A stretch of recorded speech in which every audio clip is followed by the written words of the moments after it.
She is making her debut on the program. Unfortunately, I understand it's not under the best of circumstances, but she is, in my opinion, one of the top prospects in the sport, regardless of weight class, regardless of gender. She is Macy Chiasson. She's a former Ultimate Fighter winner. She is undefeated, and she now joins us via the magic of Skype. Macy, how are you doing? Thank you very much for joining us.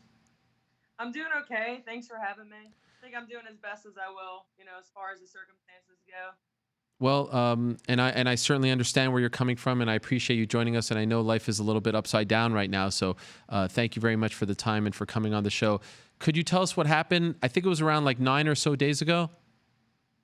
Yeah, last Sunday, I'd been home for probably around 20 minutes. And I mean, my backyard is basically the construction site that was going on next to the apartment complex. And so, whenever they do construction over there, it's usually like my alarm. They start at 5 a.m. and then they don't stop till 8 p.m. But they never do construction on a Sunday. So, yeah, I mean, I just gotten home and then I heard a little bit of noise outside. And I was like, there's no way they're doing construction today. And as I told myself that, uh, something just hit the building and started to fall through each floor. And when I heard that noise, I looked at my dog and I was like, we gotta go. I didn't know what it was exactly until I got outside, but we had to basically just abandon everything and run. And once I got outside, I just realized what happened. And it was kind of one of those moments like, oh my God, you know? Wow. And we're looking at photos of this right now. That is, and what floor are you on?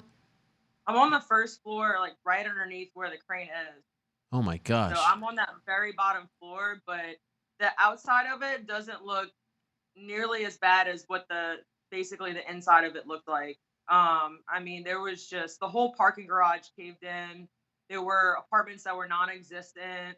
There were people that were asking for help and no one could get to them. It was just one of those experiences where you wish you could do something for people who were trapped and there was nothing you could do. And to the best of my knowledge, someone did pass away. Yes. Wow. Yes. And who is that? I believe her name's Kirsten.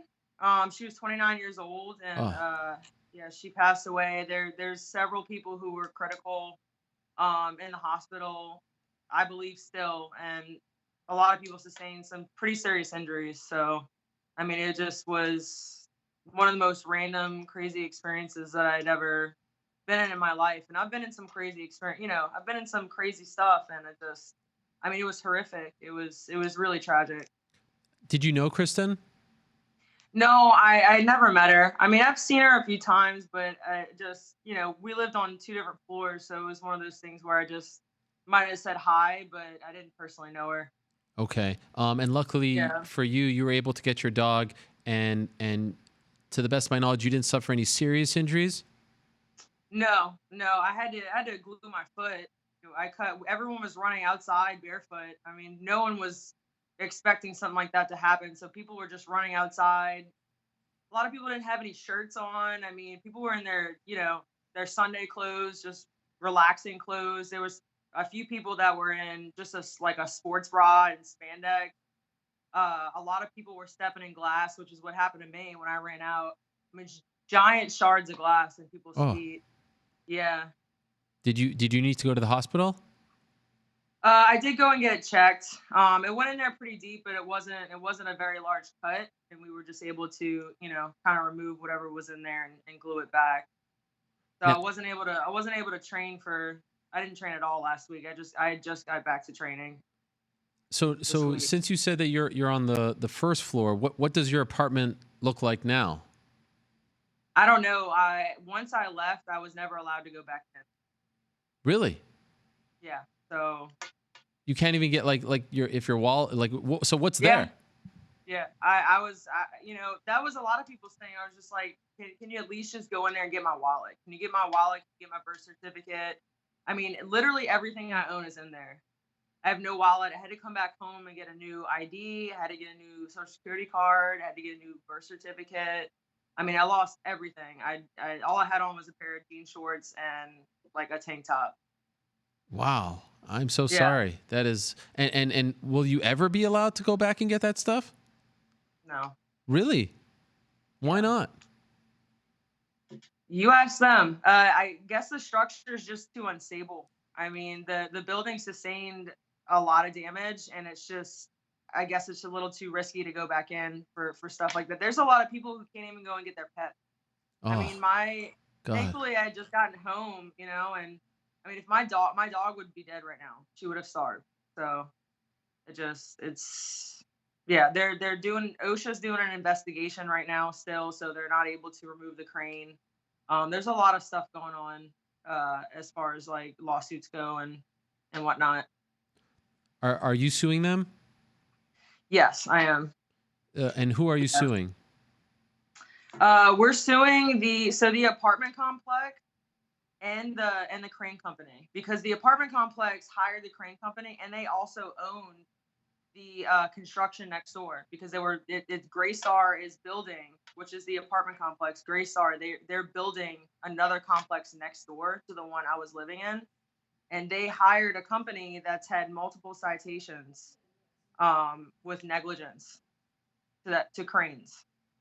So I mean, I'm not the only one who's doing such thing. I mean, there are a lot of people. There's 500 people who are homeless now who do not have homes and have to relocate.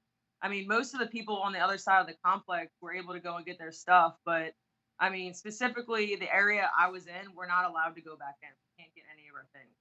And you would guess that around 500 people live in that building? Yes. My God, that is horrible. Yeah, I don't think you have to justify. So, I mean, this is a life altering and potentially life threatening Right. accident. And how long had you lived there? I haven't even been there a year yet. Okay. So someone's trying to take me out, apparently. Well, was there ever any like? Because you said there was a lot of construction. Was there ever any time where it seemed like a little unsafe, or you were worried about something like this, or did it just come out of nowhere? I mean, there were times where I would see the crane and I'm like, that would be horrific if something like that fell. But you would never expect, with as much construction that goes on in the world, you would never expect something like that to happen, especially next to a residential area. You would expect people to do their jobs correctly and making sure that things are secure the right way and certain things aren't locked under certain circumstances because the weather has been bad. But that crane's supposed to withstand a lot of wind, and the wind wasn't. I mean, the weather was bad, but it wasn't enough to knock the whole crane over. I mean, there was 50 cranes up in Dallas that day, and one happened to fall. It doesn't make sense to me. And so again, and I don't mean to belabor the point, but I'm just curious. Like, so all your clothes, everything you have there, all gone. Everything's gone. Wow. Everything. And so where are you right now? I'm at my parents' house And where's in the? New Orleans, Louisiana. Okay, and that was in Dallas, correct? Yeah, I was in Dallas because I moved there to train at Fortis MMA with those guys, and so now I had to come back home and basically regroup and get back on my feet before I can go back and look for another place. Do you plan on going back to Dallas? Yes, 100%. I love New Orleans, but it's not ideal for me to stay here. The How training is amazing at Fortis. how are you dealing with all of this mentally? I mean, it's this is like I said, life altering, and you seem to be okay now. 9 days later, but people can say all that they want about Yeah, material things, possessions. right. This stuff affects you. It's Yeah. not fun. How are you doing? Well, I mean, talking to people, being around people, I just have a way of kind of coping with things in that sort of manner. But when I'm by myself, it's one of those things where like I can't believe this happened to me. And especially as good as everything's going, with fighting and training, and just something like this to kind of get in the way and just knock me down a few steps. I mean, people don't realize that when you go through something like that, it is almost post traumatic stress. And I mean, thankfully, I have really good friends here, and my coach is an amazing person. He's really been there for me. But I don't really know. I mean, emotions are weird. Sometimes you'll have a day where you don't think about it and you're having a great day, and the next time, in training, you might start feeling something. So it's just it's been a little rocky, but it's we're gonna work through it. And the coach that you were referring to was Saif Saud, right? Safe, yes. Yes, who's becoming one of the top coaches in the sport and Yeah. getting a lot of recognition. The team that you have over there at Fortis doing great things. And you are coming off a win yourself, and you are Yep. undefeated, like I said, and on quite a roll. And I'm just curious if I can ask a fighting question, if you don't mind. Mhm. Do you plan on sticking around at 135, or was that just, because I feel like 145 is kind of there for the taking for you. What are you thinking? Yeah, I mean that's what everyone's saying. Oh, 145 is open. I enjoy fighting at 35. I feel my best at 35, and we're on a good run right now. So I don't see any point of moving to 45 at the moment. Maybe somewhere down the line, uh, maybe after a title shot here or there, but we're willing to do something like that. But 135 is definitely home for me. I feel great at the weight. Before all this happened, did you know when you would be able to return? Did you have your next fight yet? No, we didn't have anything lined up, and we really would like to fight in September. But this is, I mean, I'm unable to fight uh last minute. If I have to be a replacement, I'm not home. I'm not in Dallas. I'm not with my camp, and I mean, I do have training here, but it's not fight camp training. I mean, it's not what I'm used to, since I've been in Dallas. So I won't be able to take anything last minute if something pops up. So September is going to be ideal for us. Okay. And by the way, how did you get, just out of curiosity, from Dallas to New Orleans? My parents drove in seven Okay. and a half hours to come and get me. So I'm super fortunate to have family that really cares about me, and I mean I wouldn't have anywhere else to go. The first person I called when it happened was my coach. Was safe. I was like, safe, you need to come get me. I mean, something bad just happened, and I can't rely on just one person to take care of me. I had to come back home. My parents came and got me. We drove back in, and now we're just trying to regroup, and I need to get back out there as fast as possible. And did you have a car there? I did. Yeah, I Did you did. grab the keys It before was a you left? So thankfully the keys were in my pocket, Oh, because wow. if the keys were not in my pocket, I wouldn't have been able to retrieve my car. I Uh, wouldn't have been able to go and get my car. So that's one less thing that I had to worry about. But items are replaceable, sure, and there's a absolutely. lot there's a lot of memories in there that I won't be able to get back. But I'm just thankful to be alive. Right. Is there something in particular that's really bothering you that you can't get? Well, at first it was, my paperwork and my wallet, because that's annoying stuff that you have to go through. And that's really one of the reasons I had to relocate. I mean, I had to cancel all of my credit cards and my accounts and stuff. So, there was a few days where I just didn't have any money. I didn't have access to any of my accounts. Um, but yeah, I mean, I have some special like heirlooms in there for my grandpa before he died, and I have like my tough trophy, just stuff that awards and original stuff that I'll never be able to get back. My understanding is the UFC reached out to you and is offering It help. did, Is yeah. that accurate? Yeah, Mick. So actually, Mick Maynard, got right on it, and he's such an awesome guy. He was like, "We're gonna. What do you need?"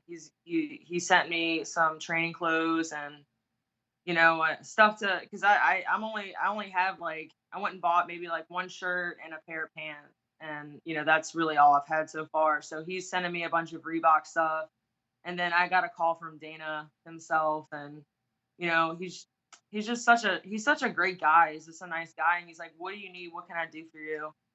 He's like, "I'll do anything for you. I can't believe this happened to you." So they've taken care of me, and I'm so fortunate to be a part of an organization that uh when something bad happens, they have your back. If something good happens, they're still there.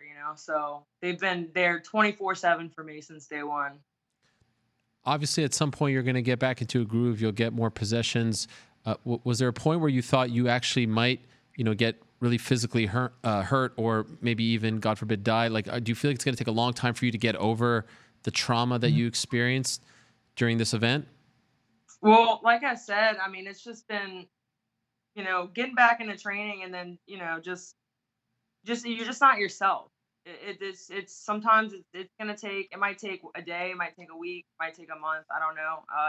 It's just been rocky. There's some days, like I said, I feel good, and and it's just another day, and then there's some days where it's been really hard. Um, but I mean, whenever I was in there, I really seriously, there was probably a few seconds where I just thought I was gonna die. I was like, "This is it for me. I'm done." I mean, I'll never forget hearing the sound of just the crane falling through floors, and then walking outside and seeing people just trapped in their apartment, just looking through their window, and there's no apartment behind them. Oh, I mean, it was horrific. It was, just walking outside and debris and dust, concrete falling. It's just one of the scariest moments of my life, and I'll never forget it. It's always gonna be there, but it's just gonna be one of those things that I'll have to just work through at some point. the MMA community could be an interesting place. I feel like in times like this, Yeah. they tend to rally around, their own. Are you feeling the love from the community? I've gotten some hateful stuff, but What? Hateful? and that's always expected. What Um, possibly could people hate on you for? Well, a lot of people were pretty hard on me about the lawsuit. What? Saying that, oh, she's a fighter, she's Oh privileged, God. she's got money. So we've dealt with some stuff like that, and people are trying to say that it's Mother Nature's doing, and basically I'm using my social status as a marketing uh, standpoint for the whole situation, Oh God. which is, I would never do that. I mean, the first thing I thought after it happened, USA and the Today Show contacted me, and I was like, I do not want to. That's the last thing I wanted to do after something like that happened. Um, but it is a part of my life. This is a part of my life, and at some point, people are going to want to know, and yeah, so I've gotten some hateful stuff, and but you know what? I've gotten a lot more good, and people literally have reached out to me and offered like their home to me. People I didn't even know, which I guess that could be kind of creepy, but people were offering me money, and it's been really nice having the MMA community to have my back. It's been awesome.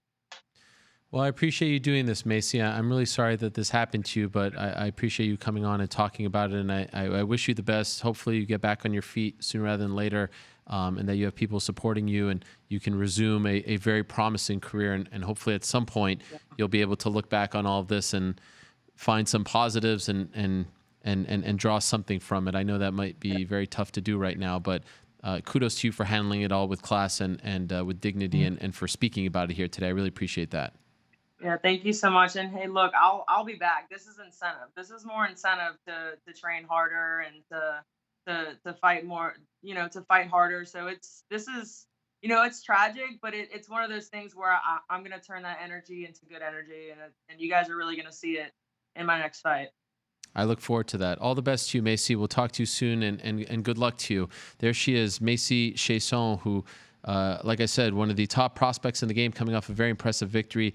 Looking forward to her growth and her return, as she does return, and she will return from this traumatic event, a horrific series of events, and just glad that she wasn't hurt, her dog wasn't hurt, and very sad to hear that someone in fact did pass away as a result of this. Just horrible.